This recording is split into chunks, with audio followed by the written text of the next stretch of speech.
Salut les amis, j'espère que vous allez bien. On est parti aujourd'hui pour une vidéo spéciale, hein. C'est une petite FAQ, donc ça change un petit peu du format habituel. En début de semaine, vous avez eu l'opportunité de me laisser des questions dans la barre de commentaires. Il y a eu pas mal de questions, hein, puisqu'on a 20 questions. Alors les amis, j'ai décidé de couper la poire en deux. On fera la première partie aujourd'hui et la seconde partie, ça sera lundi. Demain, comme d'habitude, on se retrouvera pour la vidéo spéciale Mercato et les 10 grosses informations de la semaine. C'est toujours plus agréable tout de même d'avoir une FAQ où il y a une dizaine de questions, sinon bon, le format devient tout de même un petit peu plus long. Donc aujourd'hui on est parti pour 10 questions. Première question, Ivar Legrand, quelles sont les recrues idéales pour que Chelsea revienne dans le top 2 de la Premier League? Alors les Blues vont avoir besoin, selon moi, de se renforcer dans le secteur défensif, hein, avec le départ de Rudiger, le départ de Christensen. Ça fait tout de même deux poids lourds de la défense des Blues qui quittent le club. Le départ de Lukaku, certes, qui n'a pas laissé de bons souvenirs, mais c'est tout de même un départ important dans le secteur offensif. Quand on voit les difficultés de Timo Werner à tout simplement marquer avec les Blues, eh bien, je pense que voilà, ce sont les principaux points à renforcer, les principaux secteurs à renforcer pour Chelsea. Le secteur défensif, et on l'a vu, hein, de toute façon, hein, sur le mercato, là, déjà depuis 15 jours, il y a beaucoup de rumeurs du côté de Chelsea. Les Blues sont sur tous les dossiers, hein, dans le secteur défensif, hein, du Koulibaly, du Koundé, du Nathan Ake, de Ligt. Ils sont sur tout le monde, mais je pense aussi qu'il faut s'intéresser à un profil d'un numéro 9. Alors oui, on a le profil de Dembélé, on a le profil de Raheem Sterling, ce sont évidemment des ailiers, des attaquants, mais je pense qu'un numéro 9 aussi, ça ne serait pas de trop pour Chelsea. Après, c'est aussi assez rare, hein, sur le marché. Des transferts. Ensuite, question de Mohamed Junior. Bonjour Robinho, tu mérites mon respect, mais est-ce que tu penses que le Real va activer de nouveau la piste Kylian Mbappé dans les années à venir? Alors cette question, on me la pose tout le temps, hein. À chaque FAQ, on me demande cette question et on me pose cette question sur Kylian Mbappé, son avenir au Real Madrid, au Paris Saint-Germain. Donc il a signé un contrat avec le Paris Saint-Germain de 3 ans. Donc je pense que dans 2 ans, on reparlera de Kylian Mbappé du côté du Real Madrid. Et comme je l'ai déjà dit à de nombreuses reprises, notamment sur la chaîne Robinho Real Madrid, je pense que la porte du Real Madrid n'est pas fermée à Kylian Mbappé. Alors que moi je le pense, c'est une chose, mais que Florentino Pérez l'annonce, c'est tout de même autre chose. Il l'a dit tout simplement, il y a 15 jours ou 3 semaines à peu près, il a dit non, rien n'est fermé, dans le football tout peut aller très vite, on n'est pas dans 2 ou 3 ans. Et voilà, la porte elle n'est pas fermée pour Kylian Mbappé, donc je pense que voilà, dans 2 ou 3 ans on reparlera de Mbappé du côté du Real. Autre question, Abel Junior. Salut Robinho, penses-tu que Pogba va retrouver son niveau de l'époque lorsqu'il était à la Juve s'il signe? Est-ce que tu le vois revenir à son prime? À son prime, les amis, j'ai quand même quelques doutes. C'est un joueur qui malheureusement depuis quelques années est physiquement assez diminué, il a beaucoup de pépins physiques. Je pense que ce retour à la Juve va lui faire beaucoup de bien sur le plan mental, où du côté de Manchester il avait véritablement une énorme pression sur les épaules, où il était vu comme l'un des patrons de cette équipe. Je ne suis pas sûr que son retour à la Juve à l'heure actuelle soit vu comme la véritable superstar de l'équipe de l'équipe turinoise. Alors que du côté de Manchester, c'est vrai qu'il y avait quand même beaucoup de pression, hein, autour de lui, par rapport notamment au montant de son transfert, à son statut.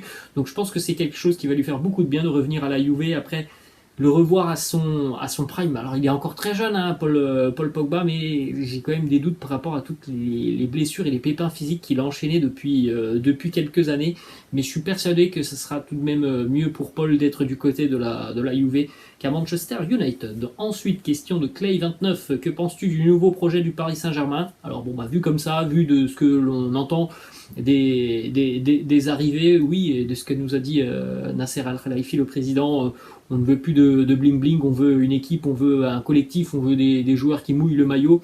Vu comme ça, évidemment, les amis, je pense que c'est la bonne direction pour le Paris Saint-Germain. Après, les amis, ça, ce ne sont que des paroles. On attendra évidemment les actes sur le terrain pour le PSG, et la seule réponse au final, hein, ça sera le terrain. Et bon, on en verra.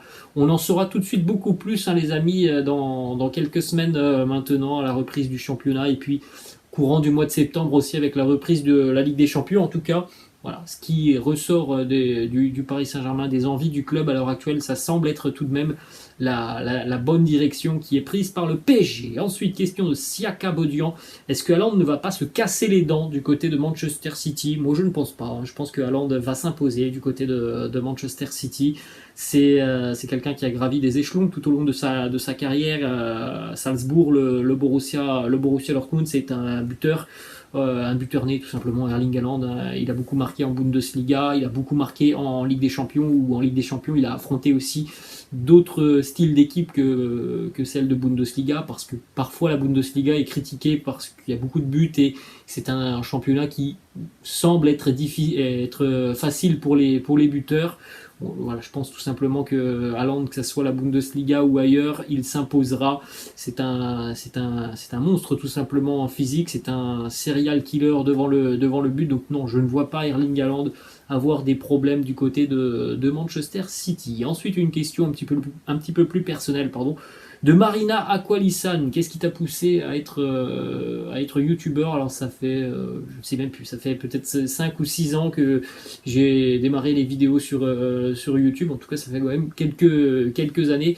Et ce qui m'a poussé à être youtubeur, les amis, c'est mon frère, c'est BizBiz. Vous le suivez peut-être hein, sur sa chaîne. Et c'est vrai que le fait de me côtoyer, de l'avoir vu lancer sa chaîne avec beaucoup de succès, de le voir proposer des vidéos, de le voir partager sa passion pour le football qui est aussi la mienne, et bien ça m'a donné envie aussi de proposer du contenu sur YouTube. On enchaîne les amis avec une autre question. Moïse Canouté, salut Robinho.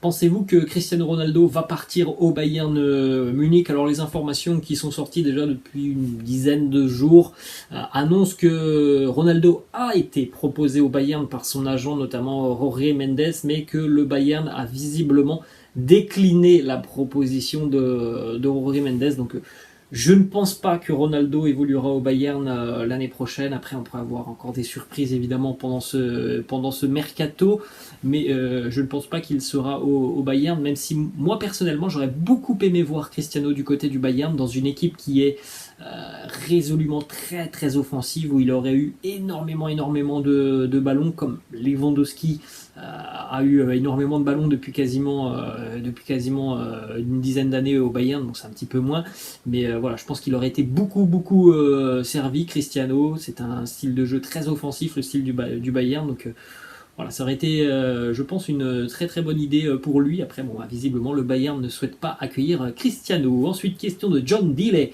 Si tu étais joueur professionnel, à quel poste tu aurais aimé jouer? Alors moi, j'aime beaucoup le poste de numéro 6, numéro 8. Ce sont des postes que j'apprécie beaucoup. Alors quand j'étais petit, jusqu'à mes 17-18 ans, je jouais numéro 10, mais il est vrai que maintenant j'ai un petit peu changé, un petit peu évolué. J'aurais aimé beaucoup être dans ce rôle devant la défense, ou un petit peu plus haut au poste de numéro 8.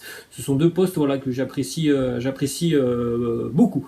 Ensuite, on continue les amis avec une question de Talatal qui me demande mon avis sur le mercato de l'Olympique de Marseille. À l'heure actuelle, hein, pour le moment, c'est assez compliqué pour l'OM parce qu'il y a quelques informations, quelques rumeurs, mais on est au début du mois de juillet et il n'y a toujours pas de renfort du côté de l'OM, et il va y avoir une saison très longue pour les Phocéens avec la Ligue des Champions. Il y a beaucoup d'objectifs pour l'OM cette saison, donc voilà, c'est pour le moment assez inquiétant, parce que par exemple on a pu citer la piste Axel Witsel qui était intéressé par l'OM, et puis au final l'OM n'a pas réussi à le convaincre. Axel Witsel va s'engager du côté de l'Atlético Madrid. On a l'impression qu'il y a beaucoup de situations qui sont comme ça pour l'OM, et je pense que l'OM a besoin de renfort hein, pour être un petit peu présent sur tous les tableaux, et ne serait-ce qu'en Ligue 1, l'effectif est tout de même limité du côté de Marseille. Ça manque de profondeur de banc, donc quand on rajoute aussi le fait de jouer la Ligue des Champions cette année, il faut des renforts du côté de l'OM,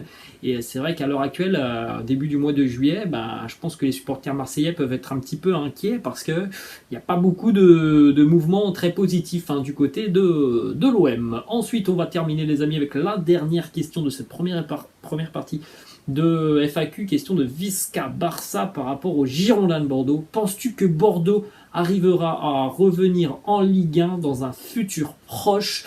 Alors les amis, ce qu'il faut savoir déjà, c'est qu'avec cette descente en Ligue 2, qui pour le moment est une descente en nationale, hein, puisqu'à l'heure actuelle Bordeaux est en nationale, mais dans quelques jours ils vont passer devant la DNCG.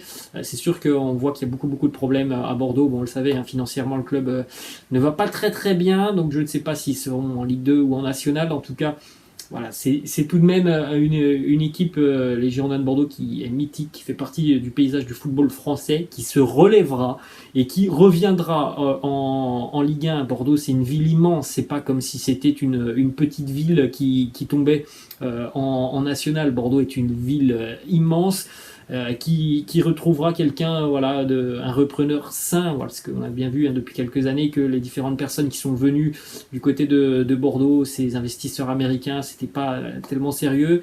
Et voilà, je pense que le club retrouvera quelque chose de sain et de sérieux. Ça prendra peut-être un petit peu de temps, mais je suis persuadé que Bordeaux reviendra d'ici à quelques années en Ligue 1. Voilà les amis, la fin de cette FAQ. J'espère que ça vous a plu. N'hésitez pas, comme d'habitude les amis, à lâcher un petit pouce bleu. N'hésitez pas non plus à vous abonner à la chaîne. Moi je vous laisse et je vous dis à demain pour une vidéo spéciale Mercato. Ciao les amis.